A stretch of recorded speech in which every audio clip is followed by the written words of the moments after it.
2 in a row means there's a pocket. Beautiful. We're noticing signs. Basically just coming around here, I saw this first piece of pegmatite. Test enlargement of grains. That's running right here, some good pegmatite. They're both castle tips. Very pleased with the quality of smokies as well. Layered with pocketing pegmatites. This is the Tarryall Mountains. Things are technical. It's made of hundreds of bladed and acicular crystals radiating in all directions. The German pronunciation of this mineral is Goethite. I'm Hunter, and today I'm with CanYouDigitColorado, Noah, Travis, and Gatland. Today, we are prospecting specimen minerals and granitic pegmatites of the Tarryall Mountains batholith. And right now, we're sitting at our first place of interest. This is a spot that we've already discovered, and we have 2 pockets already going. One started, one that is definitely going, and Travis may have just found a third.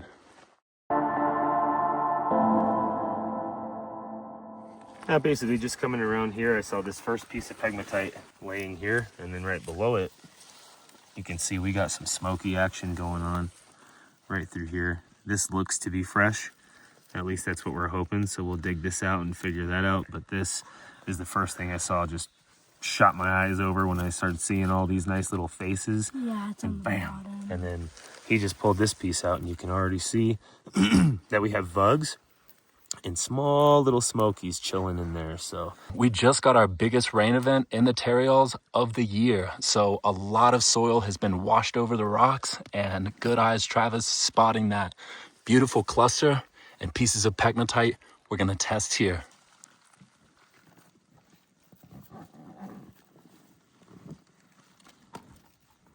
That looks great, and very pleased with the quality of smokies as well. So we're gonna work our way up and see if we can't track the location of where the plate was coming from.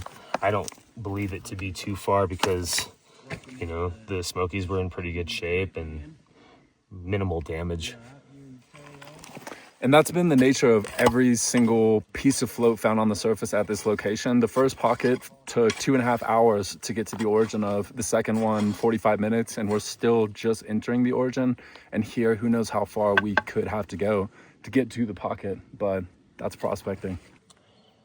That came from beneath the boulder that Travis just moved. All these are really easy to miss in the beginning of the process. Okay, so far it looks like we do have a decent line of some peg that's running right here, some good pegmatite. We have this odd rock up here that's kind of sheltering it, but that's okay. It's the way it goes. This piece, however, right here, Gatland just pulled out. It's got some decent little smokies on there, and that one came from right here. So, but as far as this rock goes, Yeah, we're also curious about this rock, and in order to figure out what it is or if this is in place, I'm gonna break off a piece.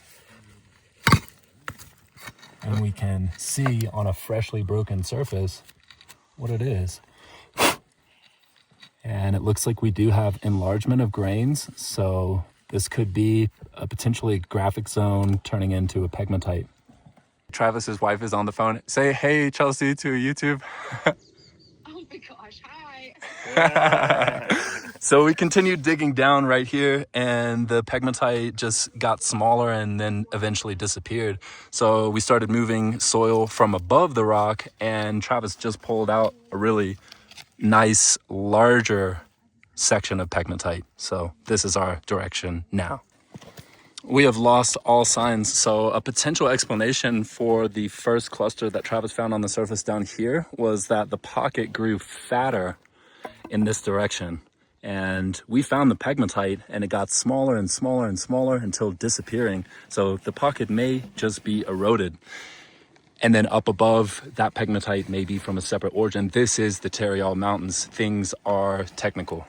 So now we're gonna move to the pocket that we've already dug, and I'll put that video right now so you can see the whole process.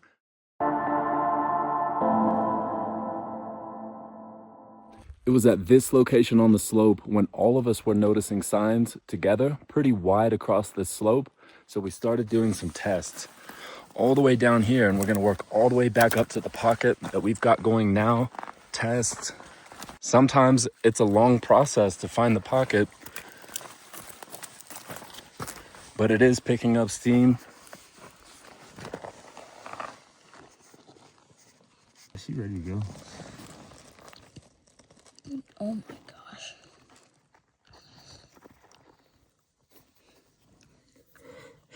Looking good. That's the biggest size that we've seen yet at this location. Pretty much everything was busted at the surface, and the deeper we get, the more intact and integrated all the crystals are being. So far, we've got smokies, feldspar, and goethite. Looks like it was trying to DT a little bit too.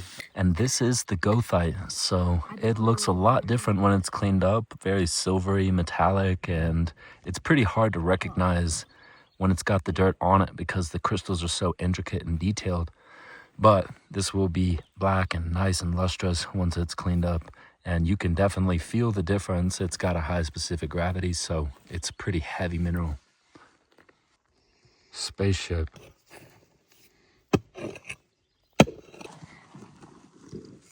There it goes. They're both castle tips.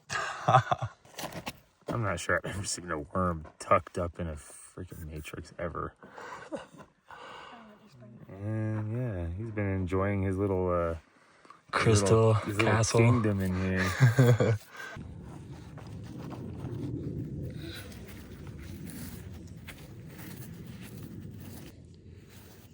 That's looking pretty healthy.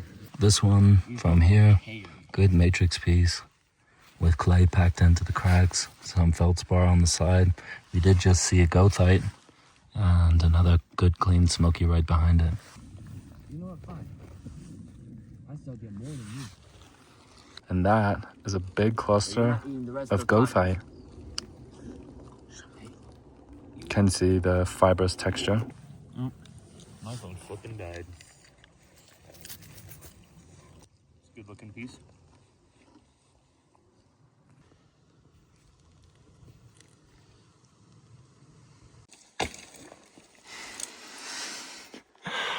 Awesome job. Oh, look at that one. This one's double term. It's double term. With what is that on the side? Feldspars? Feldspars. That one's sick. Oh, those two goethites. Oh, gorgeous. That one's bladed.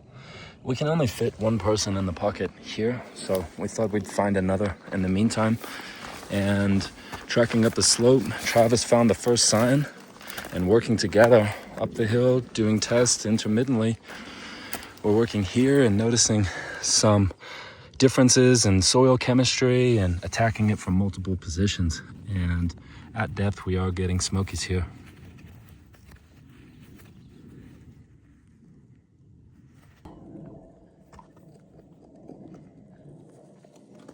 Let it go, goethite. And that one is a goethite. Ooh la la.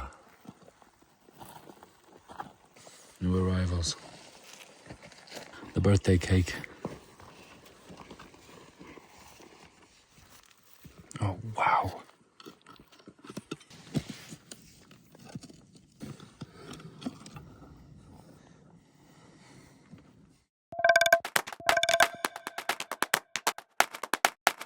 It's reclaimed, but we're gonna dig it back up. It's 11:11. Getting back down to pocket level, the orientation is like this, going on this side of the tree up to Gatland.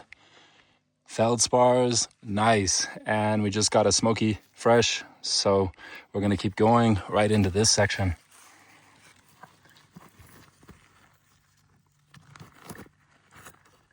Nice smoky.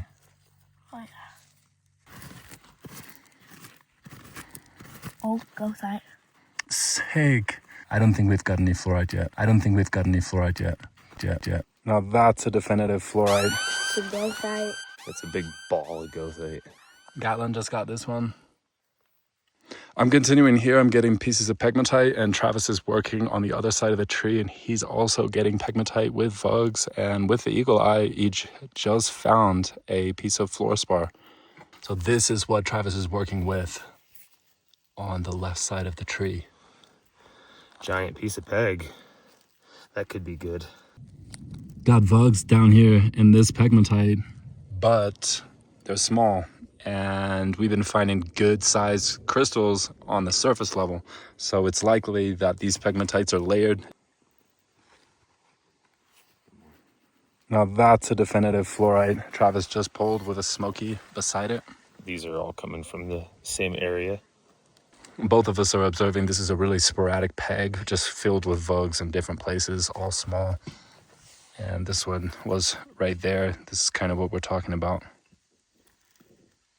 And then it'll die off and another one will begin. 2 consecutive pocket bugs in a row. These guys, 2 in a row means there's a pocket. And then all of these rolled right out of here. Yeah, that's exactly where they're coming from.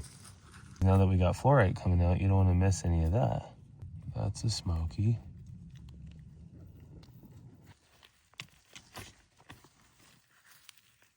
Oh, cluster. Oh, ooh, that's sweet. We're on the right track. Got unpulled, maybe the most aesthetic specimen yet.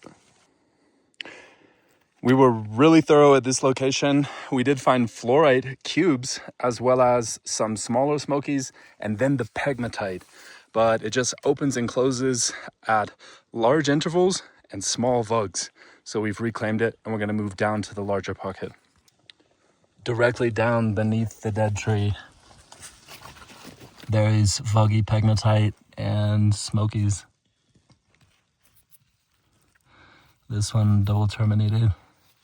We're getting clusters and singles.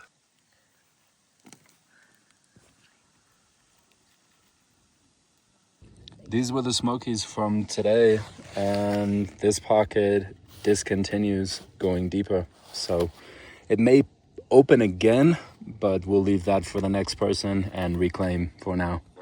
Reclamation complete. This site is reclaimed, so we've reclaimed it.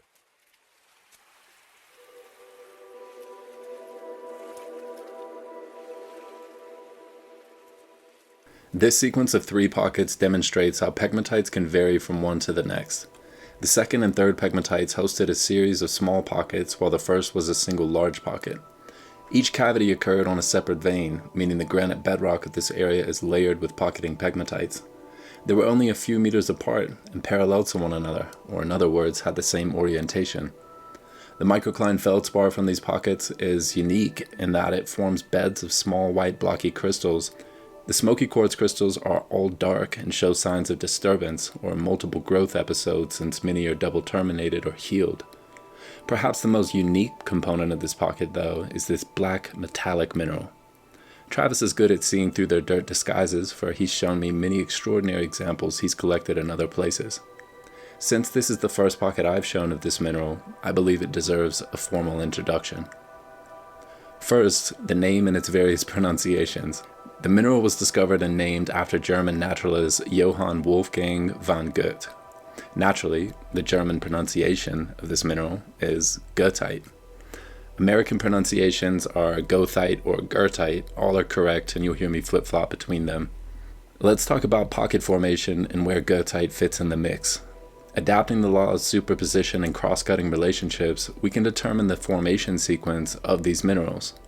The quartz and feldspar are mostly intergrown, meaning they formed at about the same time. These are the primary minerals which crystallized during the cooling of the magma that's now granite.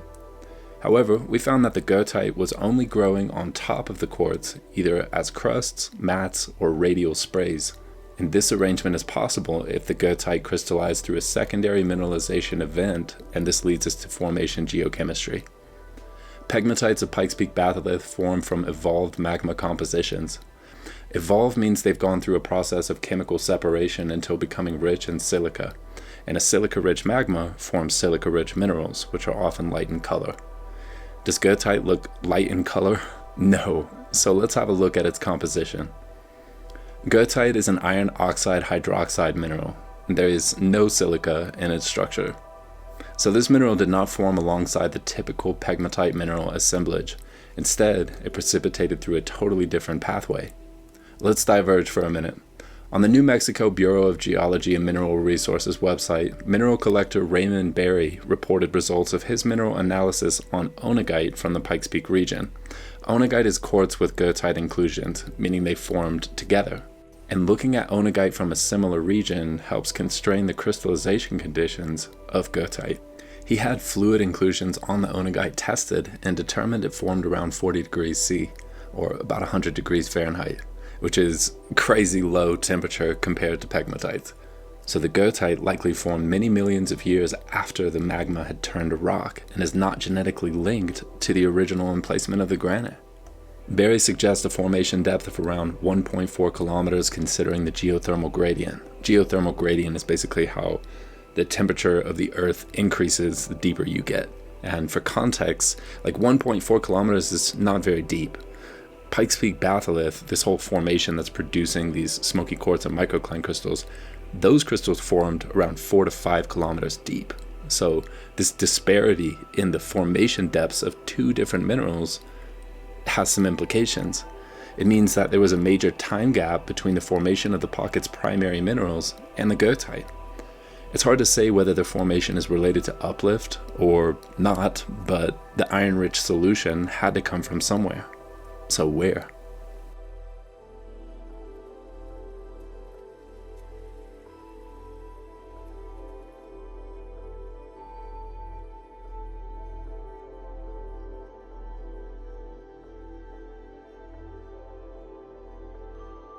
The granite surrounding the pegmatite contains iron minerals, such as biotite and hornblende. A little further out is metamorphic country rock, which bears significantly more iron minerals. As groundwater slowly flows through that bedrock with slightly acidic and reducing or oxygen-poor conditions, it leaches the iron where it becomes dissolved in the water. With the long and steady flow through fractures, that water finds its way to breached crystal pockets. So this is groundwater picking up iron and entering these open cavities. At this point, any increase in dissolved oxygen in the water oxidizes that soluble ferrous iron to insoluble ferric iron, triggering goethite crystal growth. With known low formation temperatures and pressures, goethite is actually a really common mineral in the Earth's crust, but most of it crystallizes as veneers and smooth rounded masses. This type of growth also happens through surface weathering processes and redox chemistry. But notice how the goethite from Colorado pegmatites has a different morphology. It's made of hundreds of bladed and acicular crystals radiating in all directions. A potential explanation of this is that the rounded globular forms inherit the shape of the water, since growth of these forms is governed by drip interfaces and seeps through porous media. Granite, on the other hand, is not porous, so crystallization is taking place within wide sections of open fractures. With all the space available in a pegmatite pocket, goethite can freely express its crystal structure, which happens to be elongated blades and needle-like shapes. Nothing is there to obstruct its growth, as the pocket is only filled with iron-rich solution.